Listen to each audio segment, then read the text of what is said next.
दाल एकदमै मन पराउने तर साग नखाइदिने बच्चाहरूलाई यसरी बनाएर खुवाउनुहोस्। दाल मजाले खान्छन् है। अलिकति दाल लिए मैले, यसलाई मैले राम्रोसँग धोएर कुकरमा राखेँ। अनि पालकको साग यसरी मैले केलाइसकेपछि राम्रोसँग धोएपछि त्यसमै मिलाएँ। अनि 3वटा टमाटर काटेर राखेँ। अनि मसला, बेसार, नुन, अनि धुलो खुर्सानी पनि मैले त्यसमै राखिदिएँ। अनि 1 गिलास पानी पनि त्यसमै राखिदिएँ मैले।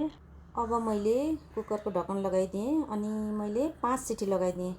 अनि यसरी हेर्दाखेरि ल अन्त यो पालकको साग पुरै पाकेर दालमा मिसिएर एकदमै मिठो पनि बन्छ, राम्रो पनि देखिन्छ। बच्चाहरू नखाइदिने बच्चाहरूले पनि थाहै पाउनन् कि यो साग छ भन्ने। अनि यस्तो राम्रोसँग पाकिसकेपछि कतिको खानुहुन्छ त्यो हिसाबले बनाउनुहोस्, बाक्लो पातलो।